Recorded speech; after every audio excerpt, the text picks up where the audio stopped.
नमस्कार दोस्तों, मैं मनीष कुमार भोज आप सभी का अपने यूट्यूब चैनल पहाड़ एजुकेशन में हार्दिक स्वागत करता हूं। दोस्तों, मैं आज जो टॉपिक आप लोगों के बीच लेके उपस्थित हुआ हूं वो दृश्य कला के मूल तत्व फंडामेंटल ऑफ विजुअल आर्ट से रिलेटेड आज की हमारी श्रृंखला रहेगी। यहां से आपके प्रतियोगिता परीक्षाओं में क्वेश्चन पूछे जा सकते हैं। इस श्रृंखला को पूर्व से लेकर अंत तक देखें और साथ ही अगर आपको ये वीडियो पसंद आए तो प्लीज़ इस चैनल को भी सब्सक्राइब अवश्य करें। आइए शुरुआत करते हैं। पहला प्रश्न इस वीडियो का देखिए, ये कह रहा है किसने कहा रेखा एक बिंदु है जो टहलने निकलता है, ठीक है, निकला है, ठीक है। पॉल सेजन, पॉल वल्ली, पॉल गागिन, पॉल रूबेंस। तो किस व्यक्ति द्वारा ये कहा गया है? तो अगर मैं इसका सही आंसर दूं तो ये आपका पॉल वल्ली ये शख्स हैं जिन्होंने जो ये थ्योरी दी थी अपनी, रेखा एक बिंदु है जो टहलने निकलता है, ठीक है। अब देखिए यहाँ पर दूसरे नंबर का प्रश्न, यहाँ पर आपको डैश दिया हुआ है। एक आकर्षक चलन रहस्य और सम्मोहित करने वाला प्रभाव डालती है। इनमें से क्या चीज़ें एक प्रभाव डालती है? जैसे कि हम आकर्षण की बात करते हैं या चलन या रहस्य, ये तमाम जो चीज़ें आपके सामने रखी हैं तो उसमें कोई ना कोई अपना प्रभाव ये छोड़ती है, ये कहने का मतलब है। देखिए, सर्पिल रेखाएं होती है, शंक्वाकार रेखाएं होती हैं, विकर्ण रेखाएं होती हैं, क्षैतिज रेखाएं होती हैं। तो इसका जो सही आंसर है आपकी सर्पिल रेखाएं वो रेखाएं होती हैं जो कहीं ना कहीं अपना प्रभाव ये छोड़ती हैं, या ठीक है, प्रभाव किसी न किसी चित्र में अपने आप से या रेखाओं के माध्यम से उस चीज़ का प्रभाव, सर्पिल रेखाएं उसमें अपना प्रभाव कहीं ना कहीं छोड़ती हैं।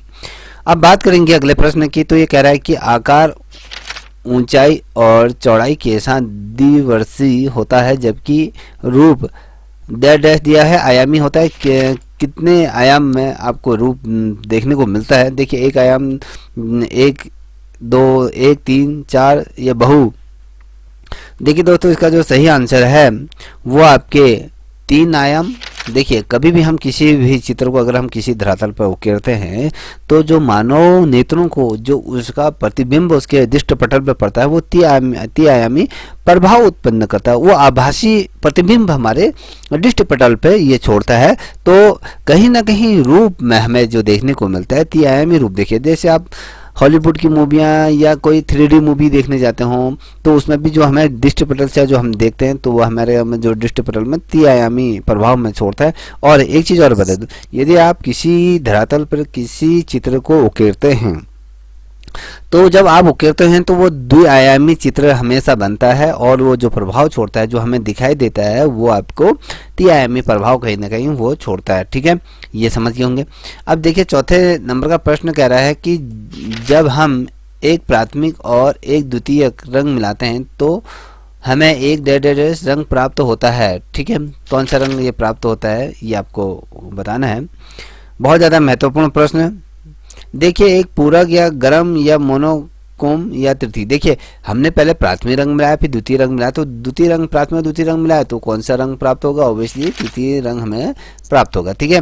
अब देखिए, यहाँ पर 5वें नंबर का प्रश्न दिया है। 5वें नंबर का प्रश्न कह रहा है कि प्राथमिक रंग क्या होते हैं? अगर आप लोगों ने प्राथमिक रंग ढंग से पढ़े हैं, अगर आपको कला का थोड़ा सा भी ज्ञान है तो आपको ये क्वेश्चन आराम से आप कर लोगे। देखिए, प्राथमिक रंग वे रंग होते हैं जो किन्हीं दो रंगों को मिलाकर प्राप्त नहीं किए जा सकते हैं, या फिर प्राथमिक रंग वे रंग होते हैं जो प्राथमिक कक्षाओं में उपयोग किए जाते हैं, या प्राथमिक रंग इंद्रधनुष के रंग हैं, या प्राथमिक रंग वे रंग होते हैं जो रंग चित्र में विपरीत स्थिति में होते हैं। देखिए, इसका जो पहला नंबर का जो प्रश्न है ऑप्शन वो राइट है आपका। प्राथमिक रंग वे रंग होते हैं जो किन्हीं दो रंगों से मिलकर प्राप्त नहीं किए जाते हैं, ठीक है। जो प्राथमिक रंग होते हैं वो किसी भी रंग के मेल से वो उत्पन्न नहीं होता, वो स्वयं में उत्पन्न होता है, ठीक है। जैसे मैं हरा की बात कर दूँ, ठीक है, जो प्राथमिक रंग होते हैं वो स्वयं अपने आप में एक प्रभाव लिए बैठे रहते हैं, ठीक है।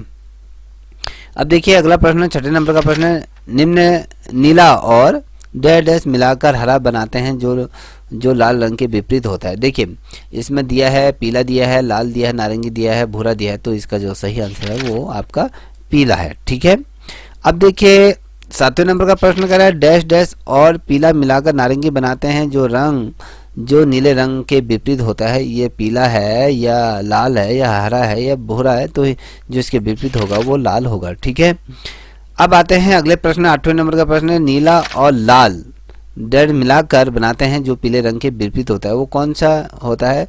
तो वो आपके मैजिस्टा ये रंग होता है। ठीक है, अब देखिए 9वें रंग का अगर हम कहें रंग के संबंध में तान क्या है, ये एक रंग की ताकत है या यह एक रंग की चमक या निर्दयता है, या फिर एक रंग के हल्केपन और गहरेपन को दर्शाता है, यह इस्तेमाल किए गए वर्ण अथवा रंग द्रव्य की कीमत है। तो दोस्तों आपको मैं बता दूं, इसका गौ प्रश्न उत्तर सही है, यह रंग के हल्के और गहरेपन को दर्शाता है। ठीक है, बहुत ज़्यादा महत्वपूर्ण दोस्तों, इन प्रश्नों को आप क्या कीजिए अपनी नोटबुक में बनाते हुए चलिएगा। ठीक है, अब बात करते हैं 10वें नंबर का प्रश्न, आप देख पा रहे होंगे, ये कह रहा है रंग के संबंध में तीव्रता क्या है? मिश्रित करते समय, जब हम किसी रंग को मिश्रित करते समय रंग की हावी होने की क्षमता होती है, या फिर यह एक रंग की नमक या पसंदीदा विविधता को दर्शाती हैं, या रंग के हल्केपन और गहरेपन को दर्शाता है, या हल्केपन को। देखिए इसका भी जो सही आंसर है वो आपके गौ। ठीक है, ये इसका सही आंसर है। अब बात करते हैं 11 नंबर की, बनावट सामग्री की डेड है जो या तो दिखाई देता है या फिर स्पर्श करके हम महसूस करते हैं, वो कौन सा है? देखिए मान की गुणवत्ता होती है, या कोमलता होती है, या कठोरता होती है, या फिर हम कहें जो इसका डिजाइन, तो ये मान की गुणवत्ता पर क्या करता है, ये आपका निर्भर होता है। ठीक है, इसको ध्यान में रख लीजिए।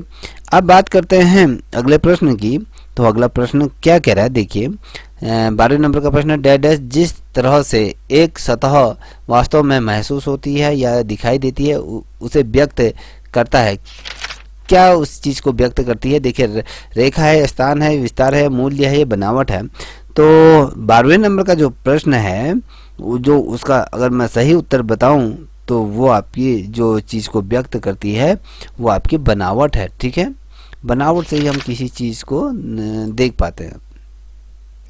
देखिए यहाँ पर कह रहा है 13वें नंबर का प्रश्न, 13वें नंबर का जो प्रश्न का उत्तर यहाँ पर दिए हुए हैं।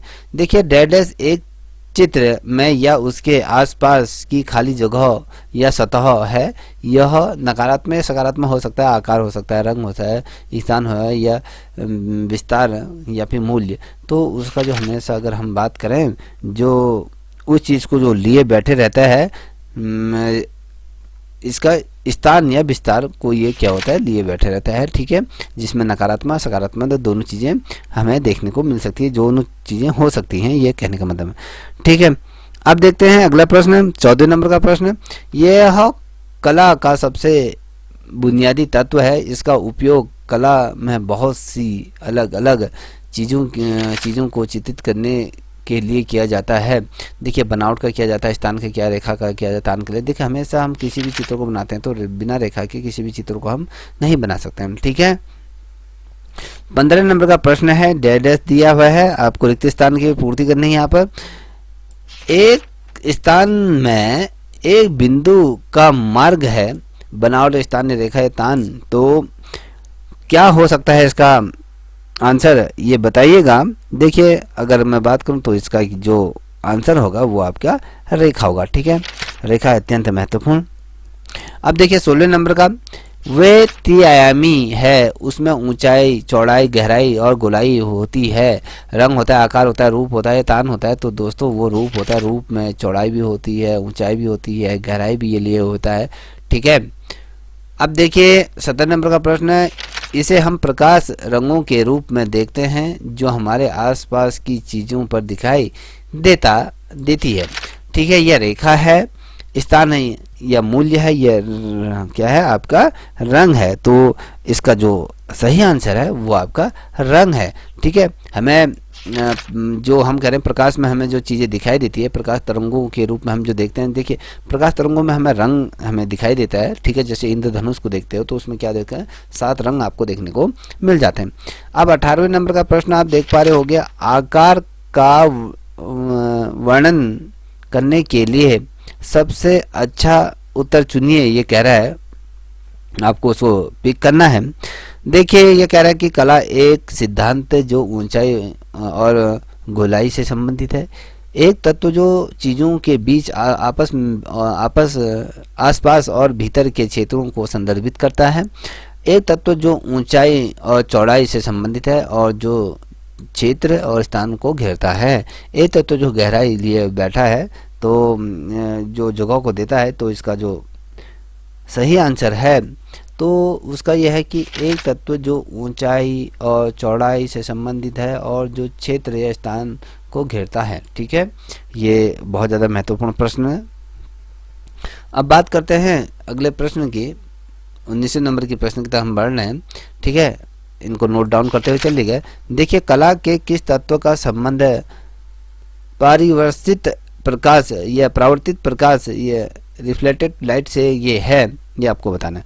ठीक है, जैसे आपका यहाँ पर तान दिया है, रंग दिया है, पैटर्न दिया है, ये बनावट दिया है, तो इसका क्या है, रंग होता है। ठीक है, अब 20वें नंबर का प्रश्न है, ये कला का कौन सा सिद्धांत दर्शकों की आंखों को निर्देशित करने में मदद करता है। कौन सा ये दर्शक को निर्देशित करते हैं उनको देखने में। स्थान है, संतुलन है, बनावट है, लय है। संतुलन की अगर हम कहें, संचलन हम कह सकते हैं। तो अगर इसका जो सही उत्तर है वो आपका लय और संचलन, मूवमेंट की जो हम देखते हैं। ठीक है, दर्शक की आंखों को जो निर्देशित करता है, यही चीज़ बहुत ज़्यादा महत्वपूर्ण रहती है किसी भी पेंटिंग में। 21वें नंबर का प्रश्न है कि कला का कौन सा तत्व चीज़ों के बीच आपस या भीतर की दूरी या क्षेत्र को संदर्भित करता है। ये जो संदर्भित करता है बनावट को, कस्टम को, या स्थान या फिर विस्तार को, या लय को। तो आपको मैं बता दूं, ये जो करता है स्थान और विस्तार को ये करता है। ठीक है, देखिए हम कहते हैं कि संतुलन, संतुलन क्या है। ठीक है, संतुलन है क्या है आपको बताना है। देखिए संतुलन की अगर हम बात करें तो कला एक सिद्धांत जो चित्र में बने सभी तत्वों को सही महसूस करती है। कला एक सिद्धांत है जो दृश्य में वजन से संबंधित है। ये कला एक संदर्भ सिद्धांत जिसे समर्पित या विषम के रूप में वर्णित किया जाता है या उपरोक्त सभी। तो दोस्तों इस संतुलन का अगर हम बात करें, जो आप सभी चीज़ें देख रहे हो, ये इसका सही उत्तर है। ठीक है, अब यहाँ पर 23वें नंबर का प्रश्न आप देख पा रहे होंगे। 23वें नंबर का प्रश्न क्या कह रहा है, कौन सा कला तत्व नहीं है। इसमें कौन सा कला तत्व नहीं है आपको ये बताना है। ठीक है, 4 ऑप्शन दिया है, रेखा है, रूप है, लय है, रंग है। तो क्या नहीं है इसमें, इसमें अगर हम बात करें तो इसमें लय नहीं है। ठीक है, लय अलग चीज़ है, रेखा होती है, रूप होता है, रंग होता है। देखिए अब 24वें नंबर का प्रश्न है, ये कह रहे हैं सीधे, सुडौल, टेढ़ी, मेढ़ी, तिरछी, क्षैतिज सभी शब्द डैश का वर्णन करने के लिए है। रेखा, रूप या लय का, ये रंग का, तो किस चीज़ का ये वर्णन करने के लिए ये होती है। तो अगर मैं बात करूँ, हम सारी चीज़ों पर जो निर्भर है वो रेखा है। ठीक है, नर्म, सख्त, चिकना और खुरदरा डैश उदाहरण है। किस चीज़ का उदाहरण है, यह स्थान का है या फिर आपका बनावट का है या फिर लय का है या फिर आपका रंग का है। तो 25वें का जो सही आंसर जो है ये आपका बनावट का है। ठीक है, बनावट में आपको सख्त भी दिखेगा, नर्म भी दिखेगा, चिकना भी दिखेगा, खुरदरा भी दिखता है। ठीक है, ठीक है बच्चों, इतना आपने ध्यान देख लिया होगा। अब बात करते हैं 26वें नंबर का, कौन सा तत्व दर्शाता है कि कोई चीज़ कितनी हल्की और काली है। ठीक है, अब तान है या रूप है या लय है या बनावट है। ठीक है, 26वें नंबर का प्रश्न है। तो तान, या हम इसको टोन या फॉर्म या लय या बनावट अगर हम कहें तो ये हल्का और काली और हल्की और काली दिखाता है। तो ये तान दिखाता है, हम कितना गहरापन लिए बैठा है, उसमें कितना चीज़ों को हम मिक्स करते हैं। ठीक है, ये लिया रहता है। अब हम बात करते हैं कि एक पेड़ की पेंटिंग में किन तत्वों को सम्मिलित करना महत्वपूर्ण होगा, रंग, रेखा या बनावट या सभी। देखिए हम कभी भी कोई पेंटिंग बनाते हैं तो कभी हम पेड़ की पेंटिंग बनाते हैं तो उसमें रेखा तो अनिवार्य होता है, रंग होता है, बनावट हो, ये सभी इसकी महत्वपूर्ण चीज़ें। देखिए निम्न में ऐसा कौन सा कला का सिद्धांत नहीं है। कला का सिद्धांत इनमें से कौन सा नहीं है, प्रभुत्व है, संतुलन है, लय है या रंग है। कला का सिद्धांत के अंतर्गत ये कह रहा है कि हम इसको नहीं रखेंगे, तो ये आपके रंग है, ठीक है। रंग और प्रभुत्व, संतुलन और लय, ये तमाम चीज़ें एक बिरादरी की हैं, ऐसे लेके चलिए। किसी रंग में काला या सफ़ेद मिलाने से उसे डैश में परिवर्तित होता है। किस चीज़ में हम इसको परिवर्तित करते हैं, देखिए आयाम में या अनुपात में, तान में या स्थान पर। तो दोस्तों हम जो परिवर्तित करते हैं तो वो तान में है, ठीक है। अब बात करते हैं अगले प्रश्न की। तो अगले प्रश्न की तरफ हम बढ़ रहे हैं, ठीक है। ये भी बहुत ज़्यादा महत्वपूर्ण आपके परीक्षा के दृष्टिकोण से। देखिए परीक्षा के दृष्टिकोण से हम अगर बात कर रहे हैं तो इस चीज़ को निश्चित रूप में गांठ पा लीजिए कि ये प्रश्न आपके प्रतियोगिता परीक्षाओं में निश्चित रूप में पूछे जाएंगे। देखिए जो पूरक होता है ना, ये कह रहा है कि पूरक, अनुपूरक और मोनोक्रोम डैश के उदाहरण, किस चीज़ के उदाहरण है ये आपको बताना है। देखिए रंग योजना, ताल, मूल्य या परिप्रेक्ष्य के प्रकार, तो इसका जो है रंग योजना, ठीक है। 31वें का एक डैश एक डिजाइन, छवि या आकृति जो एक कलाकृति को आकर्षक करने के लिए संयोजन में दोहराई जाती है, तो ये आपको बताना है। तो वो चीज़ क्या है, लय है या पैटर्न है या अनुपात है, तो या रूप है, ये पैटर्न में या दोहराई जाती है, ठीक है। अब 32वें नंबर का प्रश्न देखिए, रूप, आकार, आयतन और डैश ये है, ये द्रव्यमान है, गहराई है या घनत्व है या वजन है। तो दोस्तों ये इसका जो सही आंसर है वो आपका द्रव्यमान लिए बैठा रहता है, ठीक है। अब देखिए 33वें नंबर का, लाल, पीला और नारंगी किस प्रकार के रंग माने जाते हैं, किस प्रकार के रंग माने जाते हैं, तटस्थ रंग माने जाते हैं, ठंडे रंग माने जाते हैं, गर्म रंग माने जाते हैं या फिर विपरीत रंग माने जाते हैं। तो किस प्रकार के रंग माने जाते हैं, जो आपके लाल है, पीला है और नारंगी, जो ये रंग है आपके गर्म रंग के अंतर्गत ये रंग को हम रखते हैं, ठीक है। 34वें नंबर का प्रश्न, डिजाइन के उस सिद्धांत का नाम बताइए जो विभिन्न प्रकार के तत्वों और कलाओं के सिद्धांत को कला में एकता और संतुलन के साथ जोड़ता है। अब क्या चीज़ें जोड़ता है, देखिए जोर या फिर तोड़ है और सद्भाव या विविधता या क्या है, द्वियक। तो इसका जो सही आंसर है 35वें का आपका, देखिए 34वें का जो सही आंसर है आपका ये सद्भाव, ये लिए बैठा रहता है, ठीक है। बहुत ज़्यादा महत्वपूर्ण है, क्या लिए बैठा रहता है, सद्भाव। अब देखिए द्विवर्मी कला में ऊंचाई और चौड़ाई होती है, परंतु डैश नहीं है, उसमें क्या है, समरूपता नहीं है, थीम नहीं है, बनावट नहीं है, गहराई नहीं है, ठीक है। इसमें गहराई नहीं होती है, इतना ध्यान में रख लीजिएगा, बहुत ज़्यादा महत्वपूर्ण, इसमें गहराई नहीं होती बिल्कुल भी। 36वें नंबर का, जिस रंग में काला और ग्रे मिला दिया जाता है तो उसे कहते हैं डैश, क्या कहते हैं, रंग कहते हैं, तान कहते हैं, तटस्थ रंग कहते हैं, टिन कहते हैं। तो दोस्तों तो ये बहुत ज़्यादा महत्वपूर्ण प्रश्न है। तो इसको क्या कहते थे, टिन, आपने बहुत दफ़े सुना होगा ये नाम, टिन इसे हम कहते हैं, क्या कहते हैं, टिन शब्द इसके लिए हम प्रयोग में लाते हैं। 37वें का, जिस रंग में सफ़ेद रंग मिलाया दिया जाता है तो उसे कहते हैं, क्या कहा जाता है, रंग कहते हैं, टोन कहते हैं, छाया कहते हैं, टिन कहते हैं। तो क्या कहा जाता है आपको, इसका अगर हम सही आंसर दूं 37वें का भी आपका जो 37वें नंबर का जो प्रश्न है वो आपका टिन, ठीक है, टिन शब्द इसमें गढ़ा जाता है। जो 36वें नंबर का जो प्रश्न था वो आपका टोन उसमें दिया जाता है, ठीक है। इसको थोड़ा सा देख लीजिएगा। अब देखिए 38वें नंबर का प्रश्न, 38वें नंबर का प्रश्न क्या कह रहा है उसको देखिए। डैश वह शब्द है जो एक काल्पनिक मध्य रेखा के दो भागों में संतुलन को दर्शाता है, समरूपता है या फंक्शन, जोर या संरचना, ये आपका समरूपता है, मिश्रित कहते हैं इसको, ठीक है।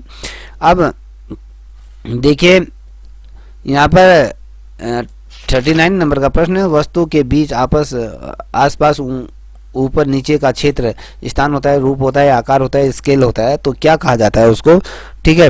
जो उसे कहा जाता है वो स्थान या विस्तार से कहा जाता है, ठीक है। अब 40वें नंबर का प्रश्न है, इन रंगों का निर्माण दो प्राथमिक रंगों के मिश्रण से होता है, वो कौन से हैं, ये आपको बताना है। तृतीय, प्राथमिक, द्वितीय या रंगों की विशेषताओं लिए ये बैठे रहते हैं, तो आपको मैं बता दूं ये द्वितीय रंग के मिश्रण से पैदा होते हैं, ठीक है। और देखिए 40वें नंबर का प्रश्न आप देख पा रहे होंगे ये कह रहा है कि वे 3 शब्द अंकित कीजिए जो रंग के गुण अथवा विशेषता को दर्शाते हैं। देखिए, ये तान है, ये रंगत है, तान है, यह तीव्रता है, यह प्राथमिक, द्वितीय, तृतीय, यह पूरक, या विपरीत, या तीव्र, या सम्मिलित, या असम्मिलित, या फिर संतुलित। तो इसमें अगर मैं कहूँ 41 नंबर का जो पहला ऑप्शन है रंग, तान और तीव्रता। ठीक है, अब बात करते हैं 42 नंबर का प्रश्न। 42 नंबर का प्रश्न क्या कह रहा है? किसी कलाकृति का क्षेत्र या भाग जो विषय को घेरता है ये कहलाता है। ठीक है, फिर से दोहराता हूँ, किसी कलाकृति का क्षेत्र या भाग जो विषय को घेरता है डेडस कहलाता है। क्या कहलाता है? नकारात्मकता कहलाया जाता है, सकारात्मकता कहलाया जाता है, या फिर स्टूडियो स्थान कहलाया जाता है, प्रतिबंध कहा जाता है। तो ये सकारात्मकता स्थान इसे कहा जाता है। ठीक है दोस्तों, ये जो प्रश्न थे आपकी प्रतियोगिता परीक्षाओं के दृष्टिकोण से अत्यंत महत्वपूर्ण है। यदि आपको ये वीडियो पसंद आई हो तो इस चैनल को लाइक शेयर सब्सक्राइब अवश्य करें, साथ ही अपने दोस्तों को साझा करें। तब तक के लिए इतना ही। जय हिंद, जय भारत, जय उत्तराखंड।